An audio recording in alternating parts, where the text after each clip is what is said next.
네, 안녕하세요. 반갑습니다. 저는 발이 편한 대한민국을 위해서 열심히 일하고 있는 정형외과 전문의 김범수입니다.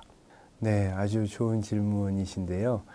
신발하고 발 건강은 밀접한 연관이 있습니다. 쿠션이 좋으면 그 충격을 신발이 많이 완충을 해주기 때문에 몸에는 부담이 덜 되는 게 맞아요. 그래서 무릎이 안 좋으시거나 허리가 안 좋으시거나 했을 때는 어느 정도 쿠션이 두툼한 신발을 신는 게 충격을 완화시켜서 몸을 보호하는 효과가 있습니다. 그런데 아까 말씀드렸듯이 쿠션이 좋을수록 우리가 이 지면으로부터 이렇게 많이 떨어져 있고요. 그랬을 때 우리가 균형을 잡기가 좀 더 어려워집니다. 발목이 아프시다 그랬는데 균형을 잡기가 어려우니까 발에 더 많은 힘이 들어가는 거예요. 무의식적으로. 그러니까 발이 좀 더 불편하실 수가 있습니다.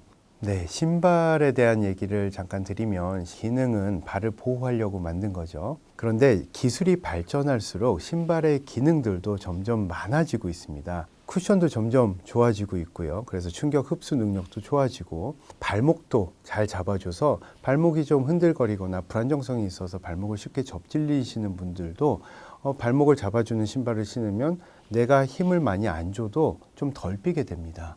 그리고 신발 중에 이렇게 밑이 둥근 이렇게 구를 수 있는 신발들이 있는데요. 그런 신발을 신고 걸으면 발이 하는 구르기 동작을 신발이 어느 정도 대신해 주기 때문에 발의 부하가 그만큼 덜 가게 돼요.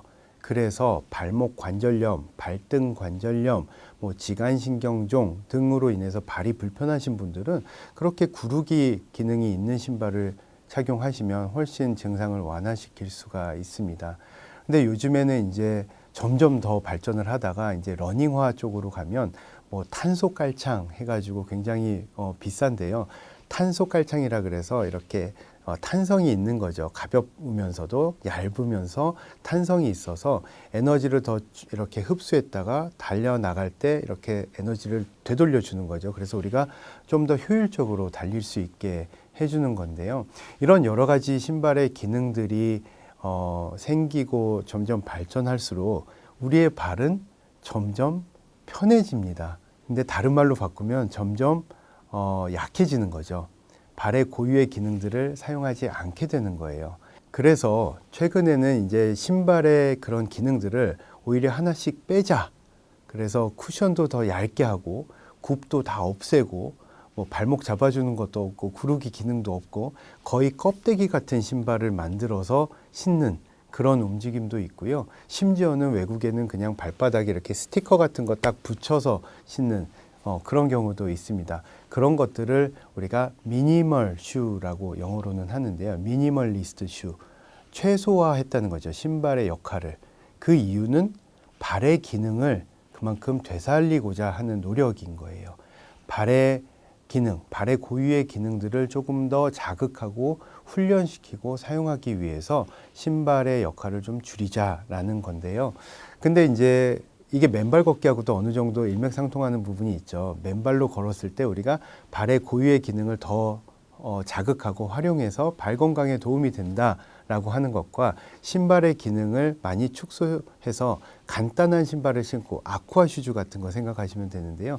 간단한 얇은 신발을 신고 걸었을 때는 발을 그만큼 더 운동시키는 효과가 있습니다. 그런데 신발의 기능이 떨어질수록 발에는 무리가 가는 게 맞아요. 그래서 발이 불편하신 분들이 그러면 나도 발 운동을 시켜야 되겠다 해서 갑자기 또 맨발 걷기를 하거나 그런 아쿠아 슈즈 같은 걸 신고 1시간씩 걸으면 발에 무리가 엄청 많이 옵니다. 그래서 발이 불편하신 분들은 발을 보호해야 되는 거고요. 그래서 발이 아픈데 어쩔 수 없이 내가 걷기 위해서는 좀 쿠션도 어느 정도 있고 발을 잡아주고 보호해 줄 수 있는 그런 신발.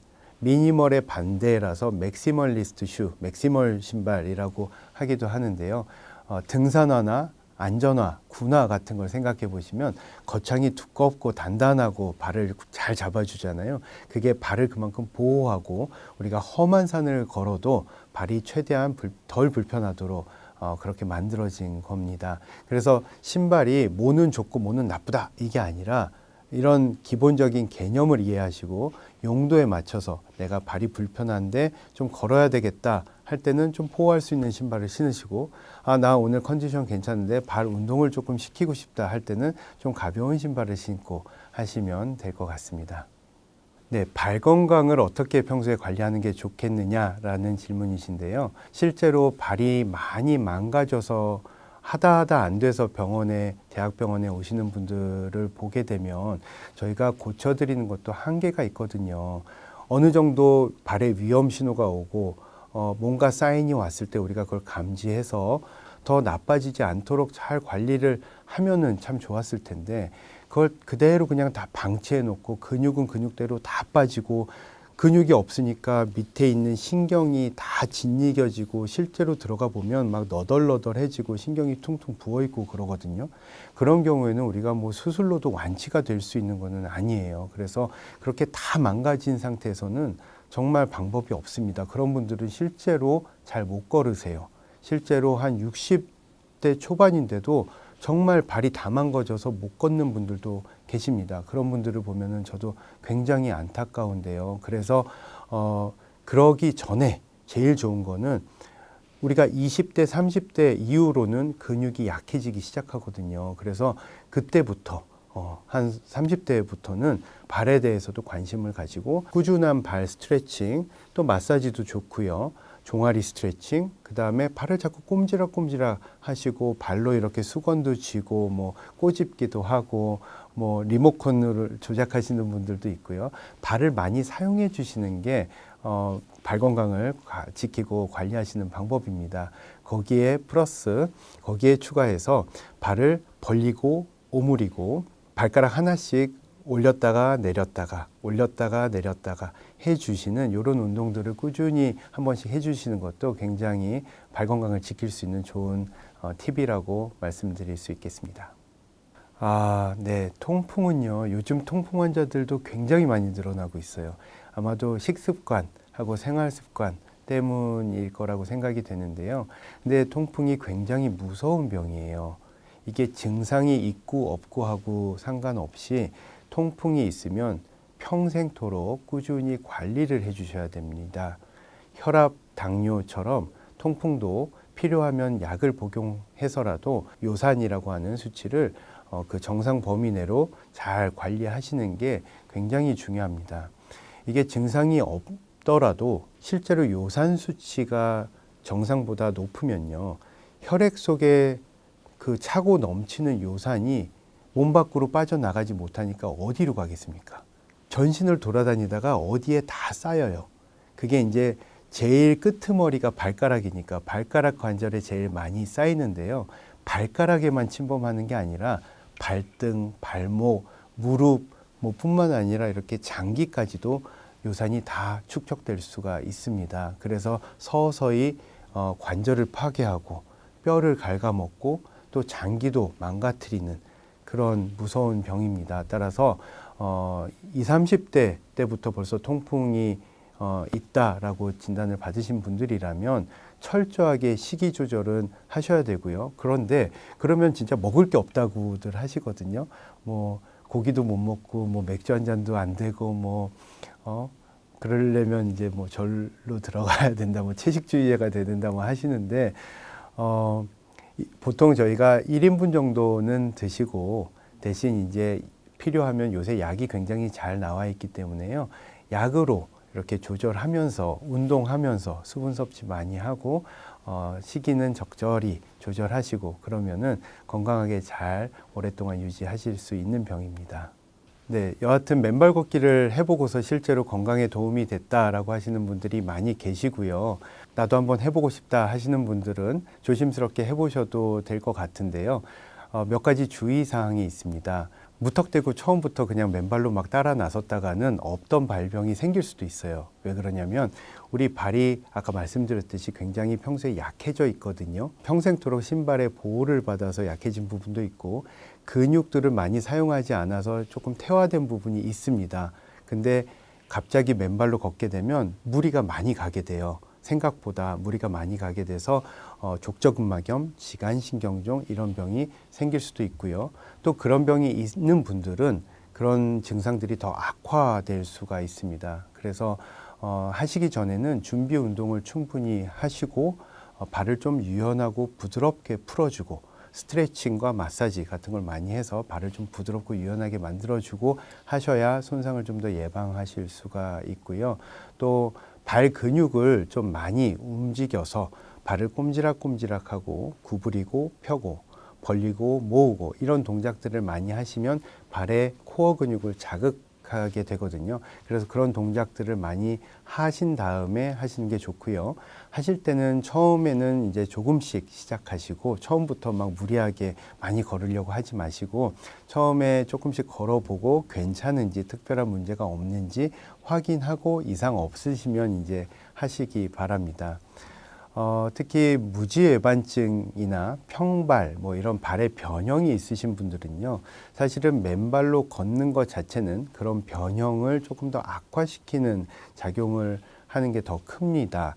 따라서 그런 분들은 맨발 걷기를 통해서 얻을 수 있는 이득보다는 변형을 좀 더 악화시키는 단점이 더 클 수 있기 때문에 좀 주의하시는 게 좋겠고요. 족저근막염 같은 경우는 뭐 맨발 걷기 하고서 좋아졌던 분도 있고 나빠졌던 분도 계신데요. 사실 그 두 가지 면이 다 있습니다. 맨발로 막 걸으면 신발의 보호가 없이 맨발로 걸었을 때 족저근막에 더 무리가 많이 가는 게 사실이거든요. 그래서 더 손상되기가 쉬워요. 그래서 족저근막 증상이 더 악화된다라고 볼 수 있는 건데요. 근데 또 맨발 걷기를 계속 하다 보면 이게 또 족저근막이 또 계속 스트레칭이 되고 또 코어 근육이 조금 더 강화가 되고 그러면서 장기적으로는 또 좀 좋아지는 부분도 있거든요. 그래서 두 가지 측면이 다 있기 때문에 뭐는 맞고 뭐는 틀리다 이렇게 딱 결론 지을 수는 없고 본인의 증상에 맞춰서 하시면 제일 좋겠습니다. 가장 주의할 거는 당뇨가 있으신 분들이에요. 당뇨 환자들은 작은 상처나 작은 물집 하나로도 잘 낫지 않아서 결국에는 이렇게 막 절단으로 이어지는 경우가 상당히 많이 있거든요. 그래서 당뇨 있으신 분들이나 말초 신경병증이 있어서 감각이 좀 떨어지시는 분들, 감각이 좀 둔하신 분들 또는 발의 혈액순환이 좋지 않으신 분들 같은 경우는 맨발 걷기를 했을 때 굉장히 위험해질 수가 있으니까 하시지 않는 게 좋겠습니다. 우리가 전신의 근육 중에 엉덩이하고 허벅지에 있는 근육이 전체 이 근육의 한 3분의 2 정도를 차지한다고 합니다. 그만큼 큰 근육이고요. 근데 우리가 운동을 했을 때 근육은 단지 보기 좋게 하려고 만드는 게 아니라 근육은 우리가 혈당 조절도 도움이 되고 에너지 소모를 하면서 또 에너지를 만들어내고 하면서 칼로리 소모도 하고 그래서 근육이 많을수록 우리가 에너지를 만들 수 있는 공장 또 우리가 탄수화물, 포도당을 소비하고 에너지를 만들 수 있는 공장이 점점 커지는 거거든요.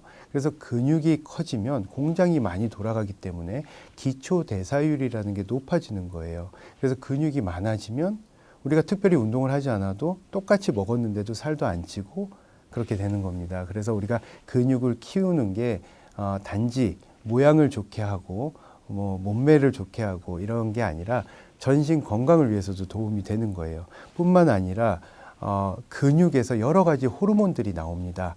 여러 가지 사이토카인이라고 하는 신호 전달 물질들이 나오는데 그게 200개 정도가 된대요. 그걸 다 합쳐서 우리가 근육 사이토카인에서 마이오카인이라고 하는데 그게 여러 가지 뭐 혈압도 조절하고 뼈도 튼튼하게 하고 뭐 심지어는 치매도 예방하는 효과가 있다고 합니다. 그래서 우리가 그런 효과를 위해서는 근육이 제일 많은 게 허벅지하고 엉덩이이기 때문에 이 하체 근육 운동을 많이 하는 게 중요하다는 거고요. 걷기 운동하고 자전거 타기는 하체 운동에 도움이 되는데요. 그게 좀 차이가 있습니다. 걷기 운동은요, 사실 굉장히 좋은 운동이기는 하지만 다리의 근육을 강화시키는 효과는 사실은 그렇게 많지 않아요. 왜냐하면 우리가 걸을 때는 그렇게 걷는 것 자체가 그렇게 힘든 운동이 아니잖아요. 그냥 이렇게 살살 편안하게 걸을 수 있기 때문에 근육의 자극이 많이 가지 않습니다. 그래서 우리가 걸을 때는 천천히 걷는 것보다는 조금 더 빠른 속도로 조금 더 보폭을 크게 해서 걸으면 다리의 근육을 조금 더 자극시키는 운동 효과가 있고요. 걷는 것보다는 자전거 타기가 조금 더 근육을 단련시킬 수 있는 효과가 있습니다. 그 이유는 우리가 페달을 이렇게 밟으면요, 밟는 것뿐만 아니라 우리가 실내 자전거 같은 경우에는 이렇게 발을 끼울 수 있게 돼 있지 않습니까? 페달을 밟고 또 당기고 두 가지를 할 수가 있거든요. 그래서 두 발을 번갈아 가면서 밟고 당기고를 계속 이렇게 하다 보면요, 이 다리의 앞쪽, 뒤쪽, 허벅지 앞쪽, 뒤쪽, 종아리 근육을 다 골고루 사용을 할 수가 있습니다. 그래서 우리가 똑같은 시간 30분을 걷는 것과 30분을 계속 자전거 페달을 굴리는 거를 비교를 해보면 운동 효과가 자전거 타는 게 거의 2배 이상이 납니다. 달리는 것과 거의 비슷한 정도, 수영 정도의 비슷한 효과가 나타납니다. 따라서 다리 근력 강화를 위해서는 걷는 것보다는 자전거 타는 운동이 더 좋고요. 자전거 타기가 어렵다 하시는 분들도 계세요. 무릎이 안 좋으시거나 하면은 별도로 이제 근력 운동을 해주셔야죠. 걷는 거 말고 이 하체 단련하는 운동, 저항성 운동 같은 거를 많이 해주는 게 좋습니다. 네, 여러분, 요즘 100세 시대라고들 많이 하죠. 우리가 100년을 이제 넘나들면서 살게 됐는데요. 사실 우리의 발은 100년을 사용할 수 있도록 설계가 되어 있지를 않습니다. 그래서 50년, 60년이 사실은 발의 수명이라고 보여지는데요. 50년, 60년 동안 잘 사용하고 나서 망가진 발을 가지고서 3, 40년을 더 사시려면 굉장히 고통스러워요. 그리고 발이 안 좋으면 여러 가지 전신 건강도 나빠질 수밖에 없습니다. 그래서 인생의 마지막 10년, 20년을 그냥 이렇게 누워서 지내다가 가시게 되는 경우가 참 많거든요. 그래서 내가 죽는 날까지, 마지막까지 내 두 발로 걷고 싶다라고 하신다면 우리가 조금이라도 하루라도 빨리 발이 조금이라도 더 건강했을 때부터 발에 대한 관심을 가지고 발을 열심히 운동시키셔서 끝까지 걷는 행복을 누리셨으면 좋겠습니다. 내가 소중하게 생각하고 내가 챙기는 것이 결국 언젠가는 나를 챙길 것이다 라는 말씀 드리면서 마무리 인사드리겠습니다. 감사합니다.